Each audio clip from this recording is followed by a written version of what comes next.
Yes, sir. Yes, sir. Yes, sir. Let's get into it. What up, though? You kicking it with KC MC. This is from the stands of a sports fan, my man Pots and Pans. Sports talk.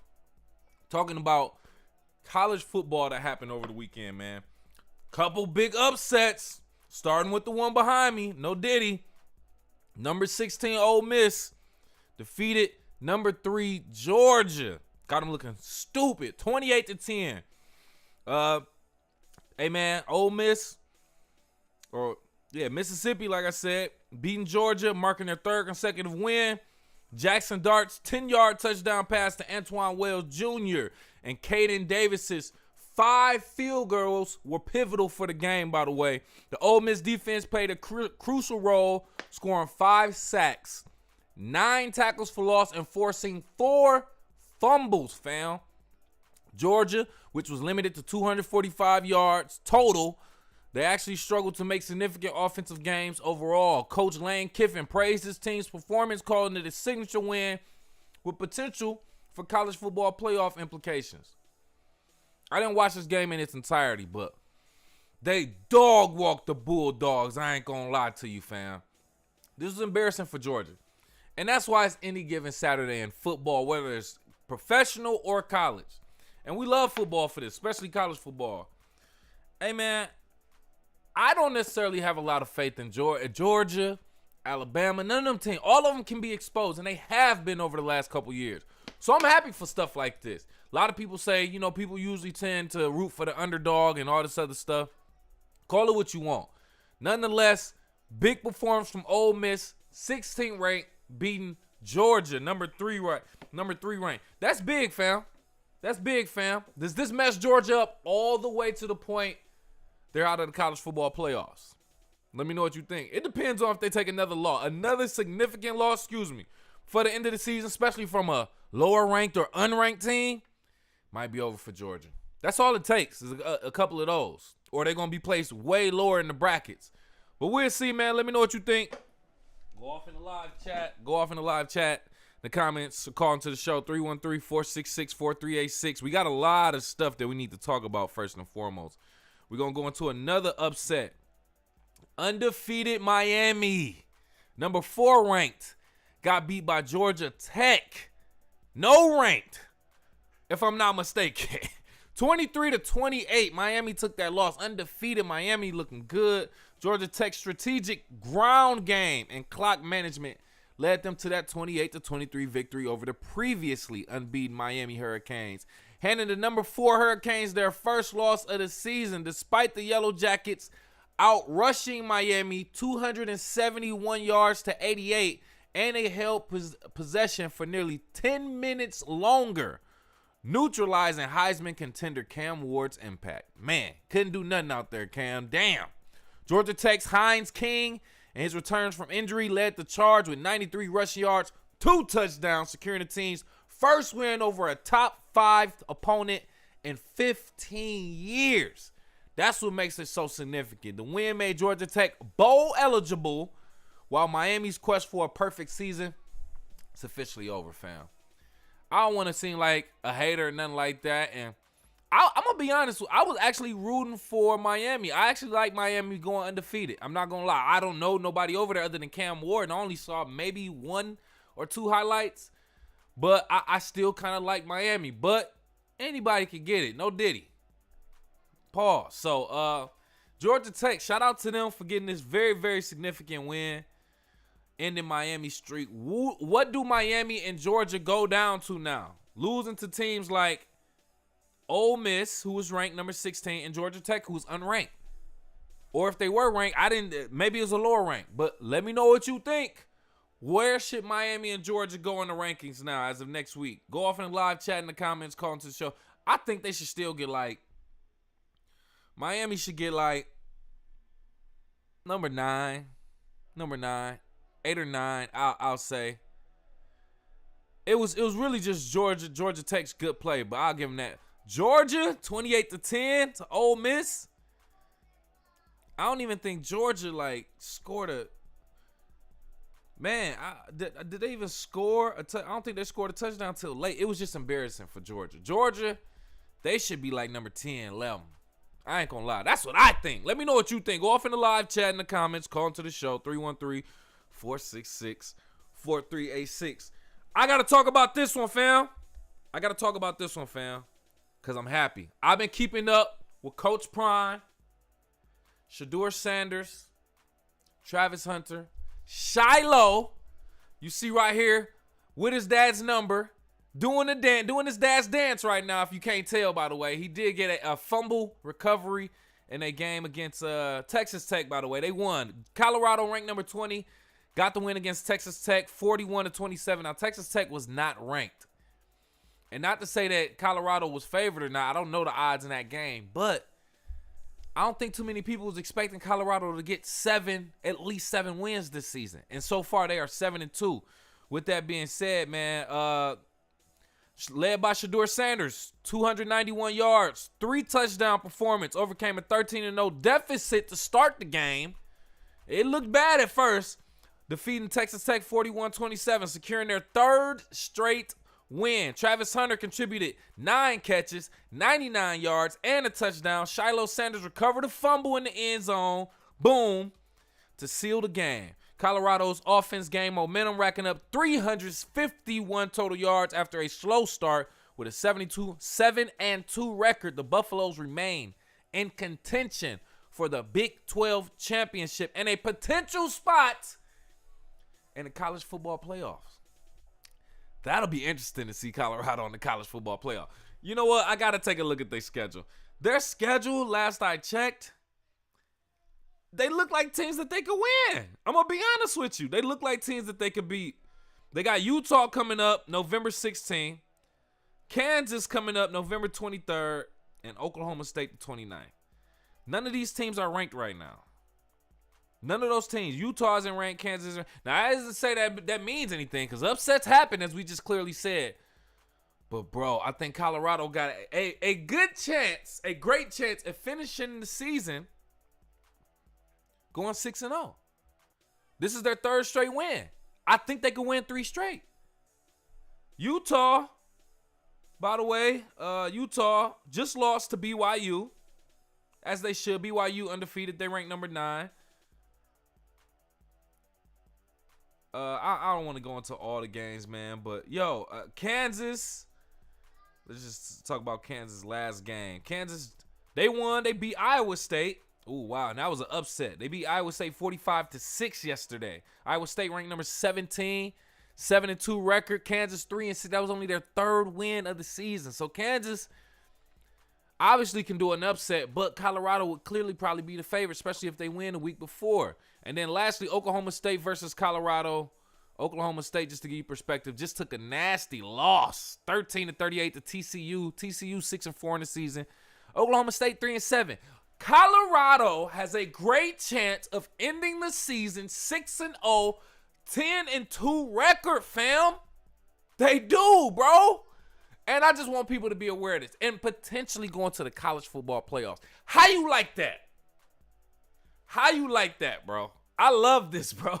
And I'm watching and paying attention. So, Shedeur Sanders, do that dance. Do that dance. Do it. Do that dance. Do that dance. Do it. Shedeur keeps shining. Travis Hunter keeps shining. I think Travis Hunter to be the Heisman of this year. But let me know what you think. Go off in the live chat in the comments. Call into the show. 313-466-4386. This is a big game that I did watch. I watched this game also. I watched that Colorado game too, by the way. But I watched this Alabama and LSU game for the most part. Jalen Milroe, man. I haven't watched all of Alabama this year. I watched like one of the first games. I like Jalen Milroe. I like Ryan Williams, a freshman wide receiver. That good boy. In this game, it was raining. Jalen Milroe threw a bomb pass to Ryan Williams. Boy, dove. Bro, he caught it, but it slipped out. And I'll give him that because it was raining. But he put the effort in, fam. This was like the second or third quarter or something like that. I'm like, yo, man. I like Ryan Williams. I don't know how long he's going to be playing Alabama. Give him a couple more years. I think he should do the whole 4 years there, but Ryan Williams is a beast. Jalen Milroe, I'm going to give it to him. Jalen Milroe is a beast. They showed his parents, black parents, in the crowd. It's Veterans Day weekend. Veterans Day tomorrow, as a matter of fact, November 11th. So everything is Veterans Day special. I'm watching NFL right now. They on the Navy's.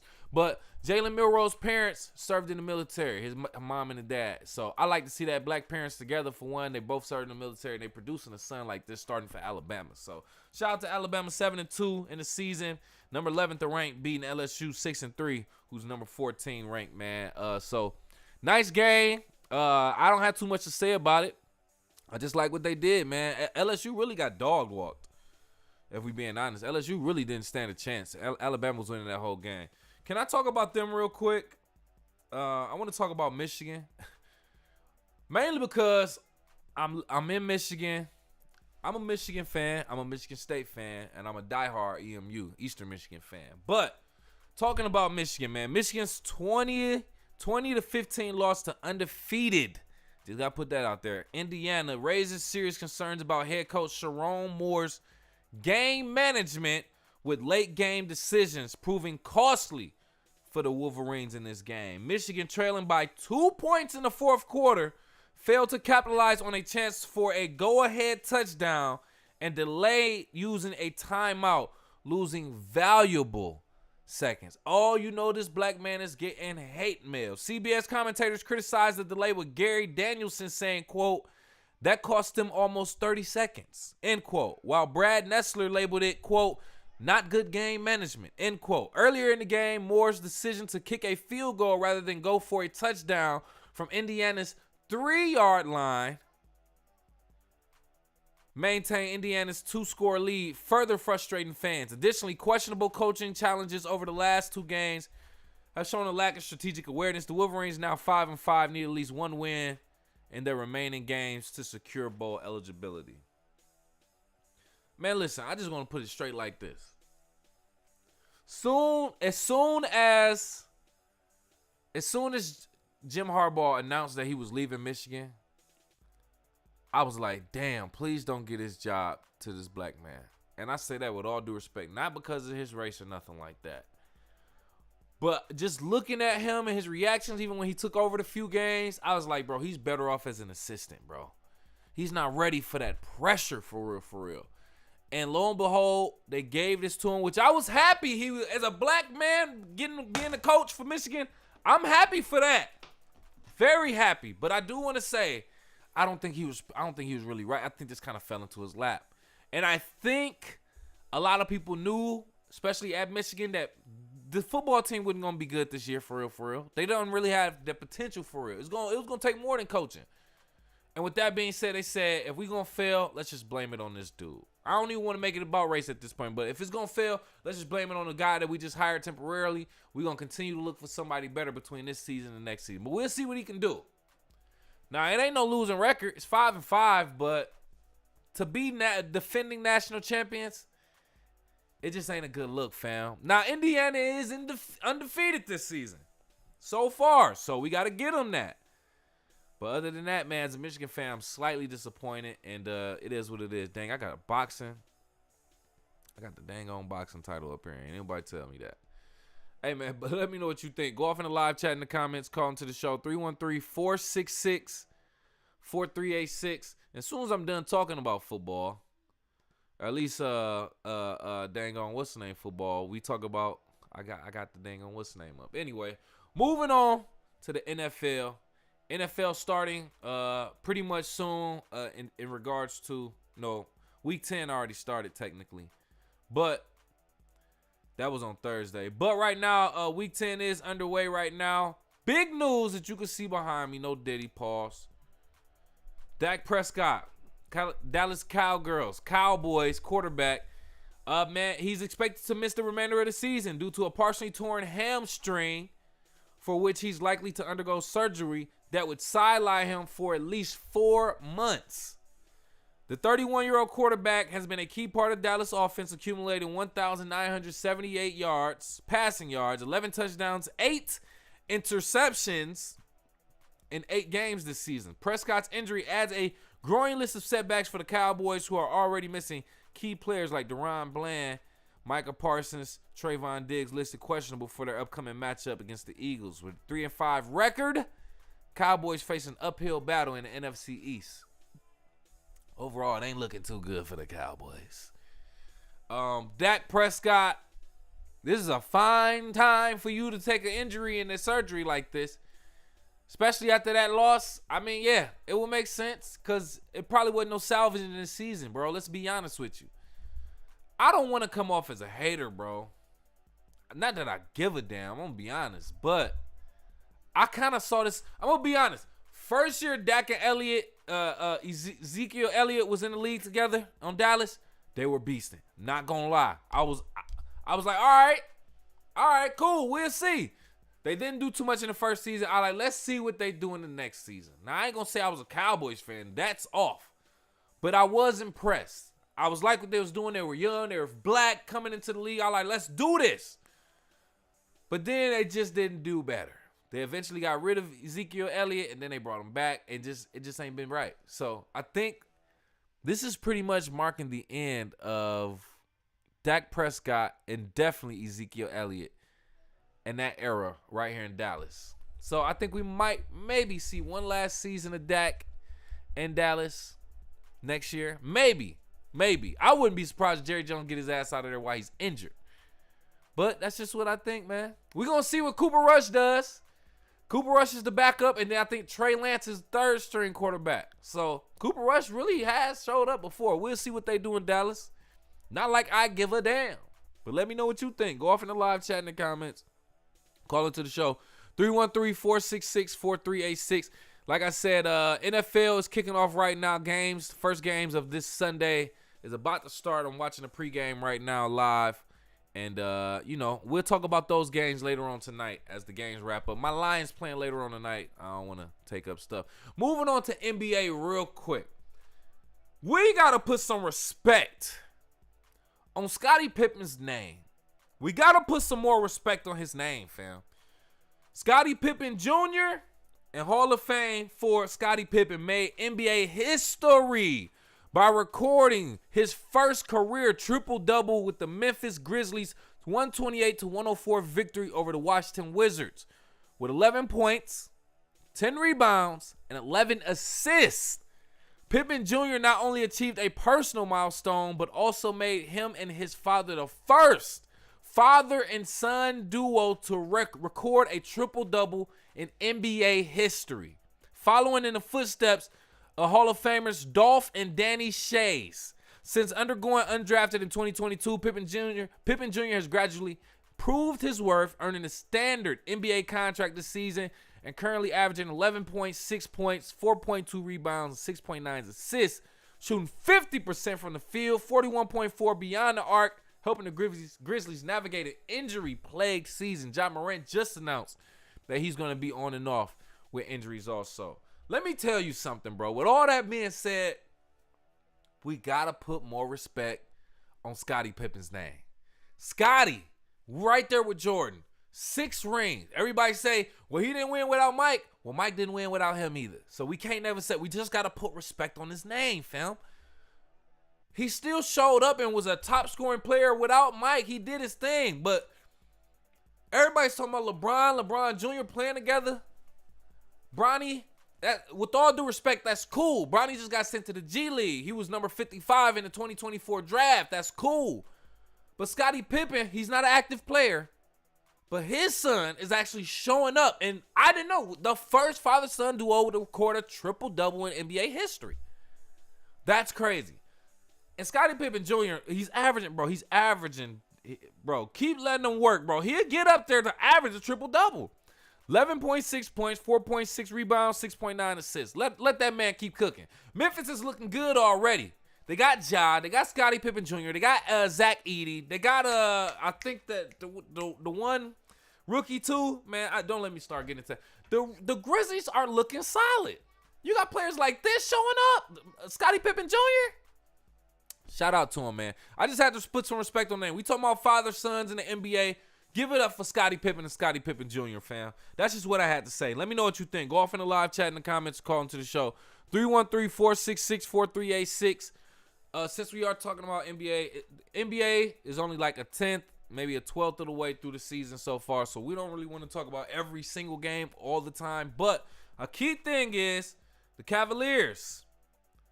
What are they? 10-0 now, 11-0. I'm gonna look it up. But Kenny Atkinson's first season as head coach with the Cleveland Cavaliers off to an impressive start as his team achieved a historic 10-0 record with each game scoring at least 110 points, accumulating in a 136-117 win over the Golden State Warriors.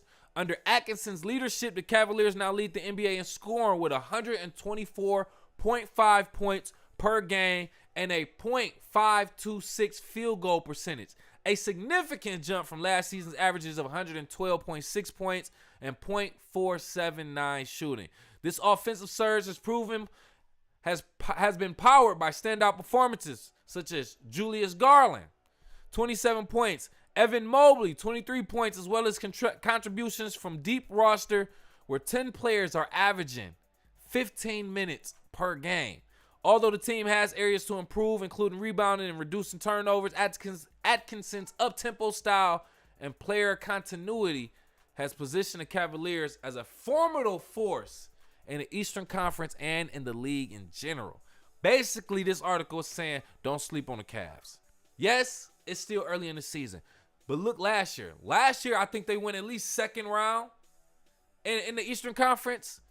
I can't remember if they went to the Eastern Conference final. I can't remember. But they are not a team to mess with. Clearly. So, they ain't even mentioned Donovan Mitchell.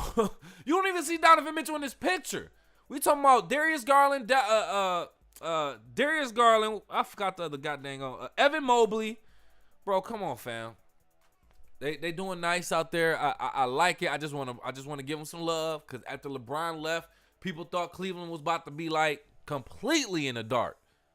But they showing up without a super duper star like LeBron. So yeah, they got I guess you can call it a superstar in Donovan Mitchell, which might be questionable at this point. I'm basing that on consistency and availability. But other than that, shout out to Cleveland, man. Pretty solid in the East. Let me know what your predictions are for them. I feel like if they keep this up, they could be a contender in the East. I can see them and Boston in the East. I'm trying to think of another team that could be a potential candidate. We could say the Knicks. I don't see the Knicks getting to the Eastern Conference Finals. I just don't, honestly. I see the Cavs beating the Knicks if they reach each other in the playoffs. And I see them beating Indiana. I just don't like Indiana. I really don't like Indiana for Tyrese Halliburton. Nothing personal. I just don't like Halliburton. But let me know what you think. Go off in the live chat in the comments. Call into the show 313-466-4386. Last topic. KD.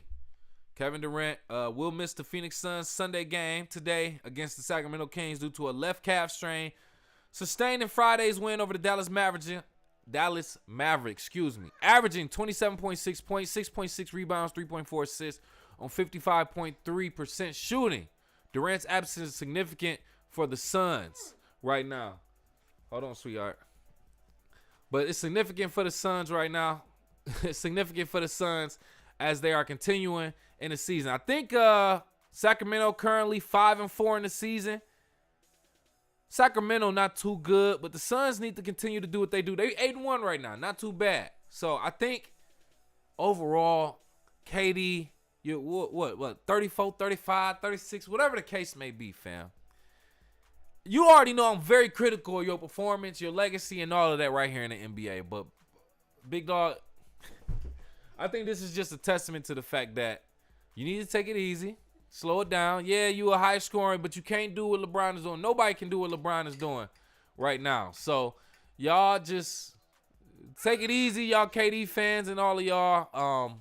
But I think this is just showing that KD is one of the aging players who needs to just slow it down and is possibly getting time for retirement. But let me know what you think.